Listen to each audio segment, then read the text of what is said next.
నోటికి కొంచెం పులుపు, కారం, తీపి అన్ని రకాల టేస్టులతో కలిసిన బెండకాయ పులుసు ఎలా చేయాలో చూద్దాం. ఎలా ఉన్నారండి అందరూ? Welcome back to my channel. ఎలా ఉంది మీకు వాతావరణం? మాకైతే హైదరాబాద్లో కొంచెం వర్షాలు పడుతున్నాయి, అలాగే వేడి కూడా ఉంది. చూడాలి ఇంకెన్ని రోజులు. అయితే బెండకాయ పులుసు ఎలా చేయాలో చూద్దాం. ఇది కూడా పోస్ట్ చేయాలా, ఇది కూడా తెలీదా అనుకుంటారు కొంతమంది. కానీ ఇది కూడా రాని వాళ్ళు ఉంటారు కదండి, వాళ్ళకి యూజ్ అవుతుందని కొంచెం ట్రై చేశానన్నమాట, అంతే. దీనికోసం ఒక ప్యాన్ తీసుకొని ఆ ప్యాన్లో 2-3 స్పూన్స్ ఆయిల్ వేసి అది కాస్త మరిగిన తర్వాత కొంచెం శనగపప్పు, మినప్పప్పు, ఆవాలు, జీలకర్ర, ఎండుమిరపకాయలు వేసి కాస్త వేగనివ్వాలి. అది వేగిన తర్వాత ఒక 4 వెల్లుల్లిపాయ రెమ్మలు దంచి అది కూడా వేయాలి. అది కాస్త వేగిన తర్వాత చూడండి, మినప్పప్పు వడియాలు. మేమైతే అన్ని రకాల పులుసుల్లోని మినపప్పు వడియాలు వేసుకుంటాం. ఆనపకాయ పులుసు, బెండకాయ పులుసు, చామదుంపల పులుసు, ఈవెన్ కొన్ని కూరల్లో కూడా వేసుకుంటాం మేము ఈ మినపప్పు వడియాలు. సమ్మర్ టైంలోని వడియాలు పెట్టేటప్పుడు ఇవి కూడా కొన్ని అలా పెట్టుకొని ఉంచుకుంటాం అన్నమాట. సో ఇలా పులుసులు చేసేటప్పుడల్లా వేసుకుంటాం మేము. చాలా టేస్టీగా ఉంటాయి. సో ఇది కాస్త వేగిన తర్వాత రంగు మారుతుంది, మనకి తెలిసిపోతుంది ఇది వేగింది అని. ఆ పోపులో నుంచి మినపప్పు వడియాలు కాస్త నేను వేరు చేసి పక్కన పెట్టేశాను. ఎందుకంటే పులుసులో ఉల్లిపాయలు, బెండకాయలు, టమాటోలు ఇవన్నిటిని మనం వేసి కాస్త వేగాక ఉడుకుతుంది కదా, అలా ఉడికేటప్పుడు ఈ వడియాలు చిదిగిపోయి మెత్తగా అయిపోతాయి అన్నమాట. సో అందుకని తీసి పక్కన పెట్టుకున్నాను. ఈ పోపు అంతా కాస్త వేగిన తర్వాత నేను ఉల్లిపాయలు అయితే కాస్త పెద్దగానే కట్ చేశాను. సో వద్దు అనుకుంటే చిన్న చిన్నగా కూడా కట్ చేసుకొని వేసుకోవచ్చు. సో ఉల్లిపాయలు కాస్త వేగేటప్పుడు దానికి సరిపడా ఉప్పు వేసేసాను.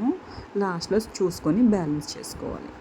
సో ఉల్లిపాయలు కాస్త వేగాక మనం మూత పెట్టుకోవాలి. మూత పెట్టి మళ్ళీ తీసిన తర్వాత కాస్త ఉడికాక ఇందాక మనం కట్ చేసుకున్నాం కదా బెండకాయలు, టమాటోలు, అవి కూడా వేసి కాసేపు అలా మగ్గనివ్వాలి. మళ్ళీ మూత పెట్టుకోవాలి.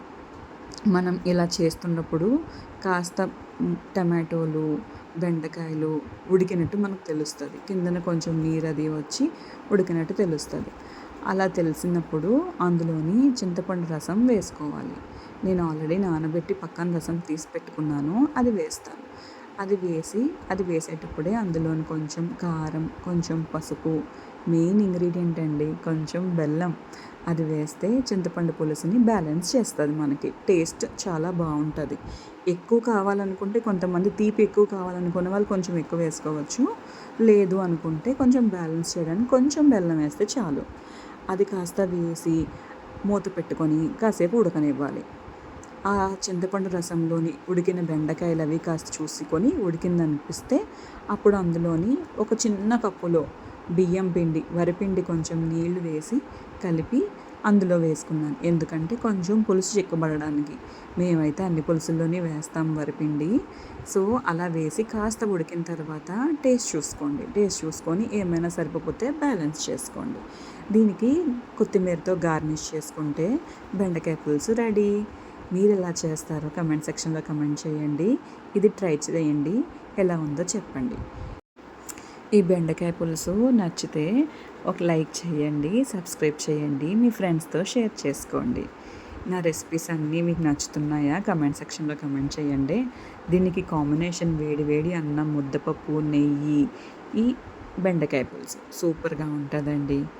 Okay, bye bye, see you in next video.